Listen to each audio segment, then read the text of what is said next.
আজকে যে মাছের রেসিপিটা বন্ধুরা শেয়ার করছি সেটা কিন্তু উত্তরবঙ্গের একটা বিখ্যাত ও জনপ্রিয় মাছও বলতে পারেন। বরলি মাছ অত্যন্ত সুস্বাদু হয় খেতে। আর এই মাছটির নাম নিশ্চয়ই শুনেছেন, অনেকে খেয়েছেন কিনা জানি না। উত্তরবঙ্গে থাকলেই যে এই মাছটি হাতের নাগালে পাবো তার কিন্তু কোনো কথা নেই। মাছ যখন পেয়েছি বন্ধুদের রেসিপি শেয়ার করছি, স্টোরিটাও শেয়ার করছি মাছ কেনার। অর্থাৎ নির্দিষ্ট নদীতে নির্দিষ্ট জায়গাতেই পাওয়া যায় মাছটি। আর বাঙালি অলওয়েজ ভ্রমণ পিপাসু, তেমন খাদ্যরসিক। তারা জানে কোথায় কোন মাছ ভালো পাওয়া যায়, বিশেষ করে মেছো বাঙালি বলতে পারেন। তো আমাদের ব্যাপারটাও কিন্তু সেরকম। শিলিগুড়ির বাড়িতে এসেছিলাম কাজে, সারা দিন কাজকর্ম করেছি, ভীষণ টায়ার্ড, ঘর বাড়ি পরিষ্কার করেছি, রান্না বান্না করিনি। ভেবেছিলাম অর্ডার দিয়ে খাবো, হঠাৎ করে হাজবেন্ড এসে বললো ঘুরতে যাবো। কোথায়? গাজলডোবা। আমি তো খুশিতে একেবারে গদগদ। চললাম, পার্ক হয়েছে এখানটায়, সেখানে ঘুরবো, খাবো দাবো, আনন্দ ফুর্তি করবো, ভিডিও করব আর আপনাদের ইউটিউবে ছাড়বো। সারাদিন খাইনি, যখন এসে পৌঁছালাম রাত 9টা বাজে গাজলডোবায়। কিচ্ছু নেই, অন্ধকার গুটগুটে। তো আমি কি করছি, রেগে মেগে একটা ডাব খাচ্ছি। হাজবেন্ড বললো ঠান্ডা লেগে যাবে। আলাম ঠান্ডাকে মারো গুলি। উনি চলে গেল গুটি গুটি পায়ে। ওই ডাবওয়ালা কাকু বললো 1 নম্বর বরলি মাছ আছে, আপনি নিয়ে যেতে পারেন, রেঁধে খেতে পারবেন, একদম ভুলবেন না। এইসব ফ্রাই ট্রাই বাদ দিন, বরং মাছটাই কিনে নিন। 600 গ্রাম মাছ পড়ে আছে। যেই না ভাবা সেই না আমার হাজবেন্ড গিয়ে বলল ওজন করো, এবার কেটে বেছে দিয়ে দাও। ভাবুন, যখন এদিক ওদিক করতে করতে 10টা বাজে, এই মাছ কাটাবে এই ঠান্ডায় কনকনে, তারপরে আবার বাড়ি যাব। আমাদের ওখানে যেখানে বাড়ি, মেন বাড়ি, সেটা কিন্তু উত্তর দিনাজপুরে, আর আমরা রয়েছি গাজলডোবা। তো পৌঁছতে পৌঁছতে রাত 2টো বাজবে আজকে আমাদের। সারাদিন কিছু খাইনি, সারাদিন আমাদের কোনো খাওয়া দাওয়া নেই, ওই ডাবটাই পেটে পড়েছে, ব্যাস ওইটুকুনি। আর আমাকে বলছে ক্রিপ ফ্রাই ট্রাই খাবে। আমি বললাম কোনো ফ্রাই খাওয়া যাবে না, খেলে অবস্থা খারাপ হবে, তুমি বরং মাছটাও নাও, কারণ মাছটা নিলে পরে, আর সে তো কোনো কথাই শুনবে না, সে মাছ দেখলে পরে পাগল হয়ে যায়। সেই ফ্রেশ মাছই নেবে এবং আমাকে সুন্দর করে রান্না করে তাকে বাড়িতে দিতে হবে। তো ভাবুন, ওই কাকুরা বলছিল, মাছওয়ালা কাকুরা বলছিল বরফ ছাড়াই দিয়ে দেবো, মাছ কিন্তু কিচ্ছু হবে না, আপনার পরের দিন রান্না করে দেখবেন আর খেয়ে দেখবেন। তারাই রেসিপিটা বলেছে, তাদের রেসিপি আজকে আমার হেসেলে তৈরি হবে, সেটা কিন্তু আপনাদেরকে শেয়ার আমরা গিয়েছিলাম গাজলডোবা, সেখান থেকে এই মাছগুলো নিয়ে এসেছি। আর এটা পোস্ত বাটা দিয়ে খেতে অপূর্ব লাগে, সেই রেসিপিটাই আজকে আপনাদের করে আমি দেখাবো। তো এখানে নিয়ে নিচ্ছি প্রায় 5-6 চামচের মতন পোস্ত। আর কিছু দেবো না, শুধু পোস্ত বাটাটা দিয়ে করবো, অপূর্ব লাগে। তো রেসিপিটা দেখতে থাকুন। যদি আমার চ্যানেলটিকে ভালো লেগে থাকে অতি অবশ্যই লাইক শেয়ার সাবস্ক্রাইব করবেন। আর এটা আমি পেস্ট করে নিচ্ছি, একদম মসৃণ একটা পেস্ট করব। দেখুন, মাছ তো ভালো করে ধুয়ে নিয়েছি।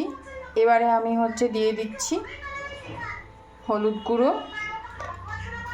আর লবণ।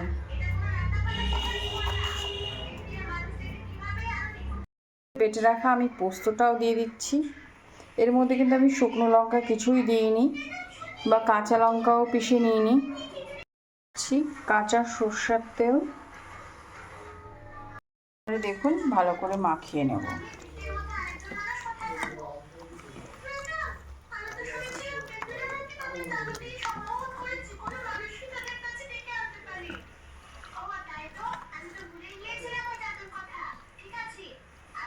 একবারে হাতের মাধ্যমে মাখিয়ে নিলাম।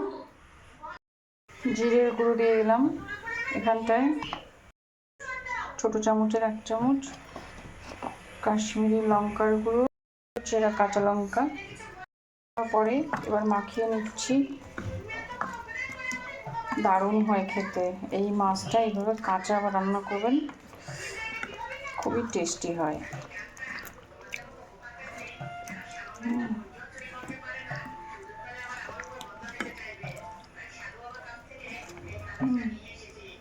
এইভাবে মাখিয়ে নিয়েছি। সরষের তেল, মাছটাকে আমি রেখে দিচ্ছি ঢাকা চাপা দিয়ে 10 মিনিটের মতন। তেলটা ভালো করে গরম হওয়ার অপেক্ষা।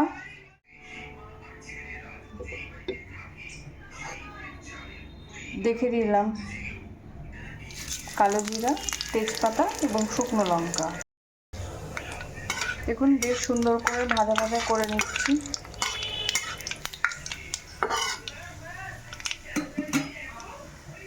তারপর ঢাকনাটা উঠিয়ে আপনাদের দেখিয়ে দিচ্ছি। এই যে মাছ এইরকমই হবে, কি সুন্দর দেখেছেন, হয়ে গেছে, সুন্দর একটা ঘ্রাণ বেরিয়ে গেছে। এবার যে ম্যারিনেটেড করা মাছটা আমি কড়াইয়ে দিই।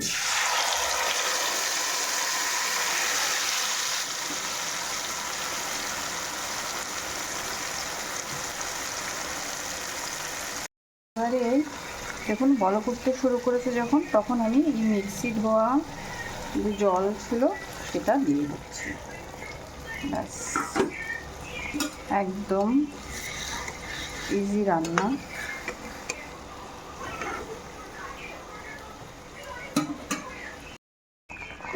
এবারে দিয়ে দিচ্ছি ঢাকা চাপা, মিনিট 10 মতো। তুলে আপনাদের দেখিয়ে দিচ্ছি। এই দেখুন, যে যেরকম ঝাল খেতে পছন্দ করবেন সে সেরকম। এটা কিন্তু খুব লঙ্কা হয়, আর চাইলে 2-4টে ধনে পাতা করে ছিটিয়ে দেবেন, ব্যাস।